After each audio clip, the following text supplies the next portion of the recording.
Welcome back on this Mandela Day. It is your feel-good breakfast show. So let me give you a bit of a tidbit as to where it all began. Mandela Day was first officially declared by the United Nations in 2009, and that was to honor Nelson Mandela's life and his legacy. Now, it's celebrated every year on the 18th of July, his birthday, and it encourages all of us to dedicate at least 67 minutes to helping others, 1 minute for each year that Madiba spent in public service.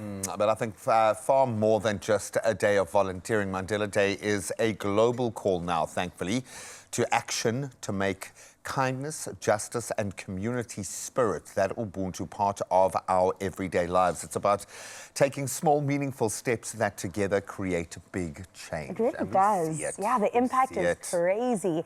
And for us as South Africans, it's also a moment of reflection, a reminder of the humanity, but also the resilience and love Madiba showed, even in the hardest of times. I couldn't even imagine what he was going through. Oh, absolutely. So we've chosen, and I know there are so many beautiful quotes and letters for me, doing a deep dive through the letters that he wrote while he was on Robben Island. Just, it's something that bears shedding a tear, I know, but it's brought on such a level of critical thinking. But I'm dying to know what quotes of the many have inspired you. Many. Yeah. All right, so here's the quote that I really enjoyed by our Nelson Rolihlahla Mandela. There can be no greater gift than that of giving one's time and energy to help others without expecting anything in return. And I think that's such a beautiful sentiment. I think often we do give to receive, you know, we're hoping there's some sort of reciprocation. We give online and film it. Yeah. Exactly. We do. People do that these days, just to get some sort of nod from society. But just looking at the life of Mandela, knowing that he, oh my gosh, it was self-sacrificial. I don't think he was looking for anything in return, hoping that freedom was on the other side of it. But to spend at least 27 years in one prison on Robben Island is absolutely insane. So it definitely is a note to me that giving should be part of my lifestyle and just doing it from the heart. Absolutely. Just make it a fundamental part of your, what do you say, our RSA. Yeah. It becomes our DNA. There Absolutely love that. I'm so glad to be getting to see these pictures again. I don't look at enough pictures of Madiba in my life. I love the fact that as you drive into Cape Town town, you get to see the arch and Madiba proudly displayed in those buildings. But I'm so glad that you've said exactly what you've said, because I've chosen an excerpt from a letter that and it's tough to read these letters because you understand fully the conditions that he was living in when he was writing these. But I've chosen a letter that he wrote to his daughter. And he says, Zinzi says her heart is sore because I'm not at home and wants to know when I will come back. I do not know, my darlings, when I will return.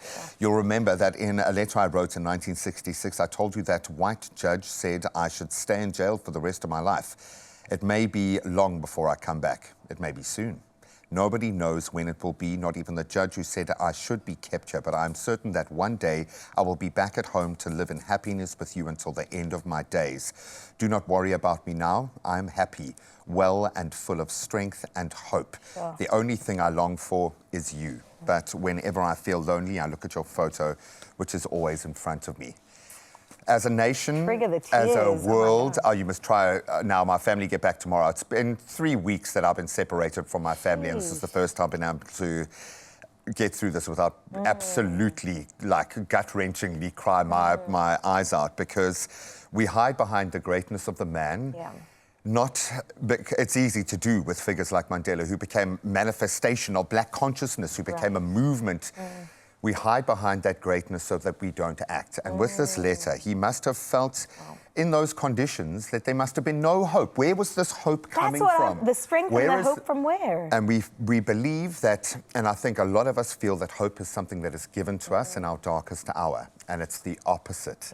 No matter how many times someone tells you it's going to be okay, until you believe it, you don't take it on board, and you don't tell yourself it's going to be okay until it actually has shifted. Hope is action. And what he was doing with these beautiful letters, the depth of the colour, the light and shade, it was like he was sitting with his daughter yesterday and he was just sending her a WhatsApp. That's how rich that connection is. He was creating hope for his family.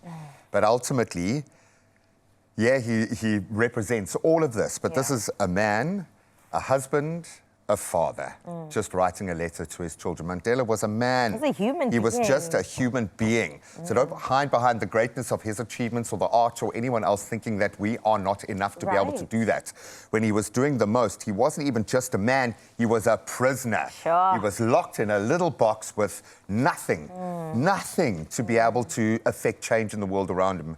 And look, to still have that hope to Come reach on. beyond himself to inspire others is Sure. absolutely incredible. Okay, I'm going to go reflect on this and Oh. then maybe cook us something really This is going to be special. the most emotional cook you've ever had. I have a The feeling tears are already falling. Let me someone go. very, very special is awaiting in the kitchen right now. But I think ultimately Mandela Day isn't just about those 67 minutes. It's the kind of man, woman that you are living right now every day. It's about living with purpose and heart every single minute of every day. And as Madiba showed us with the way that he lived, even in the smallest acts of kindness, that ripple effect can stretch outwards and change not just someone's world, but an entire generation's world, in fact.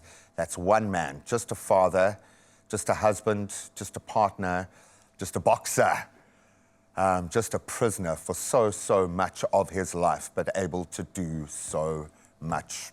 Oh, happy Mandela Day.